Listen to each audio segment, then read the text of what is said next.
Hello friends, তোমরা সবাই কেমন আছো? আশা করছি ভালো আছো, আর আমরা অনেকটাই ভালো আছি।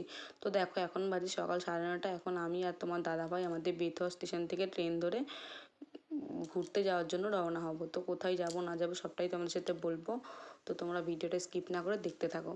তো দেখো, আমরা দুজন অবশ্য করে যাচ্ছি না, আরও অনেকেই যাবে আমাদের সাথে। সবটাই তোমাদের সাথে পরে বলবো, কে গেল না গেল, কোথায় গেলাম না গেলাম। তো আমরা স্টেশন থেকে ট্রেনে উঠে বিধাননগরে নেমে ওখান থেকে কিছুটা যাওয়ার পর কলকাতা স্টেশনে গিয়ে সবাই মিলে এক জায়গায় হব। তো কারা কারা গেলাম না গেলাম সবটাই তোমাদের সাথে বলবো। তো দেখো, আমরা রেল লাইন পারাপার হয়ে তোমার দাদাভাই আগে যাচ্ছে আর আমাকে ডাকছে, তো আমিও যাচ্ছি পিছন পিছন। কিছুটা যাওয়ার পর তো আমরা সেখানে চলেই যাব।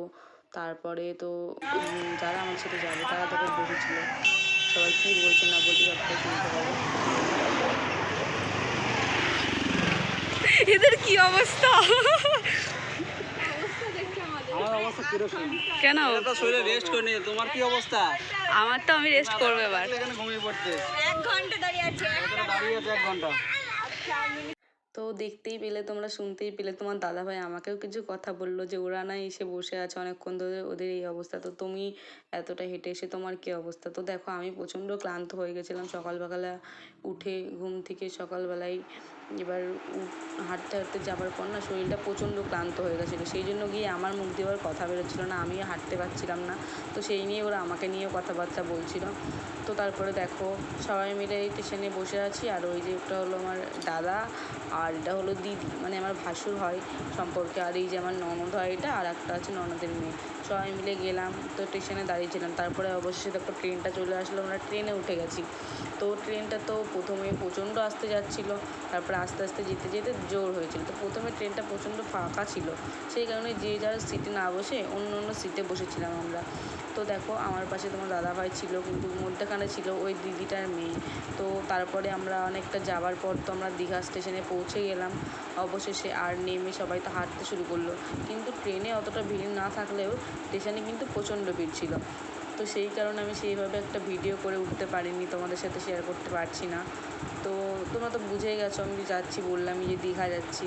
তো স্টেশনে নামার পর আমরা যাচ্ছিলাম, অবশেষে পৌঁছে গেছিলাম। তারপরে দেখো, রাতটুকু থাকার পর সকালে উঠে আমরা ঘুরতে বেরিয়ে গেলাম। তো সবাই ড্রেস করে রেডি সেডি হয়ে আমরা যাচ্ছি, ঘুরতে বেরোচ্ছি। তো সেই কারণে ভাবলাম তোমাদের সাথে একটু শেয়ার করে নিই। দেখো, সবাই হলো আমার ননদ, তোমাদের তো আগেই বললাম, আর এটা তোমাদের দাদা হয়। আর তারপরে সবাই মিলে বললো যে ঘুরতে তো বেরোবো, কিন্তু তার আগে একটু খাওয়া দাওয়া করে নিই। দেখো, শরীরে যদি জোর না থাকে তাহলে কী করে ঘুরবো বলো, সেই জন্য সবাই মিলে টিফিন করে নিলাম সকালবেলায়, তারপরে আবারও বেরিয়ে পড়লাম।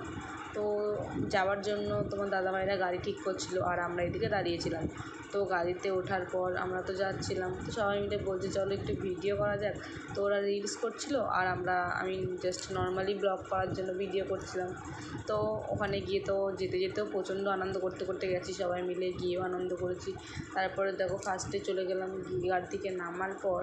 আমরা ফার্স্টে গিয়েছিলাম মোহনাতে, যেখানে মাছ বাজার আছে না সেখানে। তো কত মাছ দেখেছি, কী কী মাছ দেখেছি না দেখেছি সবটাই তোমাদের সাথে শেয়ার করবো, তোমরা দেখতেও পাবে। কত বড় বড় ইলিশ মাছ ছিল জানো ওখানে, তারপরে কাঁকড়া, নানান রকম মাছ আমরা দেখেছি, চিংড়ি মাছ, অনেক অনেক মাছ। তো তোমরাও সেটা দেখতে পাচ্ছ। দেখো, এই যে এই মাছগুলো আছে না, মাছগুলো কিন্তু বেশ ভালো জানো তো, দেখতেও ভালো লাগছিলো। তো তারপরে সবাই তো দাম দর করছিল মাছগুলো নেওয়ার জন্য, আমি আর কি করবো, আমি তো এদিকে দাঁড়িয়েছিলাম। তো তারপরে এই মাছটা দেখে নেবার পর আমরা আবার গাড়িতে উঠে অন্য জায়গায় যাওয়ার জন্য রওনা হলাম। তো গাড়িতে বসে থাকতে থাকতে তারপরে আবার অন্য জায়গায় চলে গেলাম। এটা কোথায়, এটা মনে হয় জানো তো, কোথায় যেন ছিল, নামটা ঠিক মনে পড়ছে না। তোমরা যদি কেউ জেনে থাকো জায়গাটা কোথায়, তাহলে অবশ্যই আমাকে কমেন্ট করে জানিও, আমি ভুলে গেছি যেহেতু। তো তারপর গিয়ে তো অনেকটা আনন্দ করলাম, অনেকটা রিলসও করে নিলাম যে যার মতো। তো তারপরে আবারও হাঁটা শুরু করে দিয়েছিলাম গাড়িতে ওঠার জন্য। গাড়িতে উঠে আবারও অন্য অন্য জায়গায় প্রচণ্ড জায়গায় ঘুরেছি, বুঝলে তো।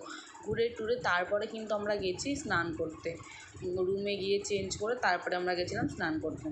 তো দেখো, আমরা কিন্তু এসেছি 6 জন, আর ওই দাদার মেয়েটাকে দিয়ে কিন্তু আমরা 7 জন এসেছি। সবাই মিলে কিন্তু প্রচণ্ড মজা করেছি জানো তো। আর এই যে তোমাদের দাদাভাই কিন্তু এসেছে, কিন্তু তোমার দাদাভাই কিন্তু এই 15 দিনের ছুটিতে বাড়ি এসেছিলো ডিউটি থেকে। তো এই 15 দিনের মধ্যে কোথাও ঘোরা এসবগুলো না প্রচণ্ড মানে একটু হয়ে যায়। তো তাও আমরা গেছিলাম ঘুরতে। দেখো সবার তো একটা ইচ্ছা থাকে যে ঘুরবো, কিন্তু যতই হোক কিছু টাইমটা করে যেতেই হয়। তো তারপরে আমরা তো গেলাম ঘুরতে 15 দিনের মধ্যে। 2 দিন অবশ্য আমরা ওখানে 2 দিন থেকেছি, বেশি দিন থাকিনি, তারপরে চলে এসেছি বাড়িতে। তো তারপরে ঘুরে টুরে নিলাম, তারপরে তো আবার গেলাম অন্য জায়গায়। তারপরে সব কিছু ঘোরা টোরা হয়ে যাওয়ার পর আবারও অন্য জায়গায় চলে গেছিলাম। তো সেখানে গিয়ে অনেকে ভিডিও করছিল, ছবি টবি তোলা হচ্ছিলো, সব কিছু করে নিয়ে তোমার দাদাভাইরা এখনও ওদিক থেকে আসেনি।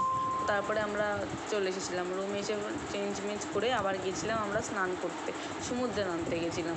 তো দেখো তারপরে সবাই মিলে ভিডিও করে নিলাম। কিন্তু দেখো আমরা কিন্তু স্নান করতে গেছি ঠিকই, কিন্তু ওখানে না প্রচণ্ড স্রোত আসছিলো সমুদ্রে, যেই কারণে পুলিশে কাউকে নামতে দিচ্ছিল না স্নান করার জন্য। ওই জন্য সবাই সামনে বসে ঢেউ নিচ্ছিলাম। তো তাও ওখানে গিয়ে সেটাতেও কিন্তু আমরা খুবই আনন্দ করেছি। তো ঢেউ খেতে খেতে তো মানে খুবই মজা করেছি আমরা, তোমাদের সাথে যেটা আর কী বলবো, সবাই জানো কতটা মজা হয় ওখানে গেলে।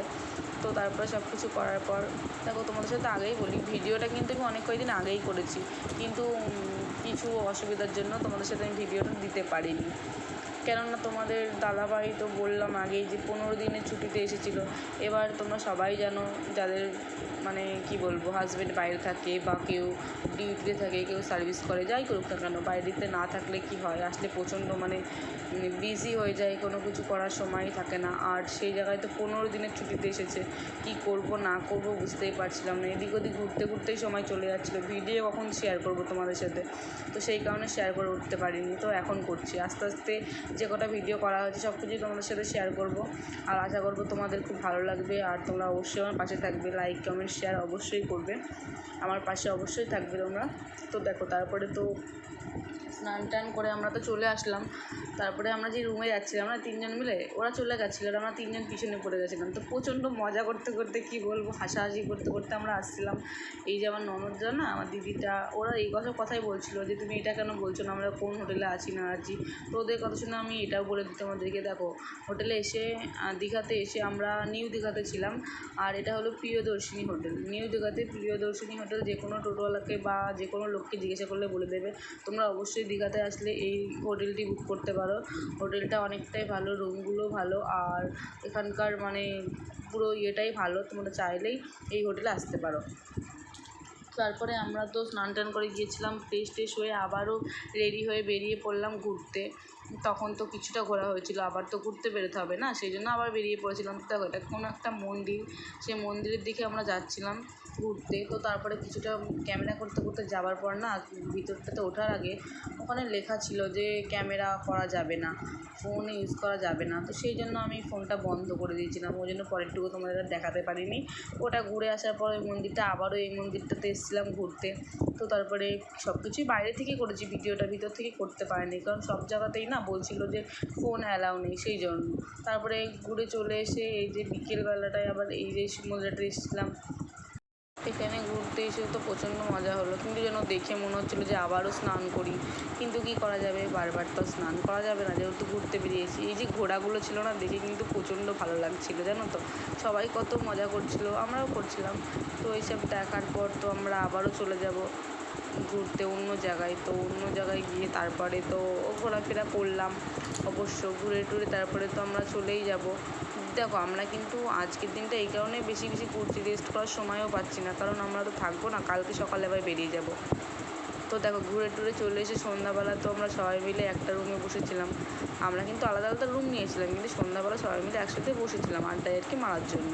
তো সবাই মিলে একটু আড্ডায় আর কি দিচ্ছিলাম, একটু হাসাহাসি করছিলাম। তারপরে তো চলে গেলাম, তারপরের দিন রাত্রে ঘুমিয়ে নিয়ে সকালবেলায় আবারও ফ্রেশ হয়ে বেরিয়ে পড়লাম স্নান করার জন্য। তো সেই দিনকেও আবার তো মানে কী বলবো, তখনও নামতে দিচ্ছিলো না, প্রচণ্ড স্রোত আসছিলো, কাউকে স্নান করতে দিচ্ছিলো না, আমরা আবারও বসেছিলাম। কিন্তু অবশ্য করে তারপরে কিন্তু আমরা নেমেছিলাম, সেই ভিডিওটা কারোরই করা হয়নি, কারণ তখন তো সবাই স্নান করছিলাম। তো তারপরে আমরা যখন স্নান করতে নেমেছিলাম না, তখনও কিন্তু স্রোত আসছিলো, কিন্তু একটু অল্প। তখন কিন্তু আমরা প্রচণ্ড মজা করেছি, জানো না, স্রোতে এত আনন্দ করেছি কী বলবো। তো তারপরে রেডি হয়ে গেছি, স্নান টান করা হয়ে গেল, দেখলেই পেলে রুমের মধ্যে চলে এসেছিলাম। তারপরে তো রেডি সেডি হয়ে ব্যাগ ট্যাগ নিয়ে বেরিয়ে পড়েছি বাড়ি আসার উদ্দেশ্যে। তো হোটেল থেকে তো আমরা বেরিয়ে পড়বো, তো কিছু খাওয়া দাওয়া করতে হবে, তার জন্য আমরা হোটেলেই ব্যাগ ট্যাগগুলো রেখে চলে গেলাম খাওয়া দাওয়া করতে। খাওয়া দাওয়াটা করে এসে তারপরে আবার বেরিয়ে পড়েছি। তো আমরা দেখো যাওয়ার সময় কিন্তু ট্রেনে গিয়েছি, কিন্তু আসার সময় কিন্তু ট্রেনে আসিনি, তখন আমরা এসি বাস করেছিলাম, বাসে এসেছিলাম। তো সেই জন্য আমরা বেরিয়ে পড়লাম।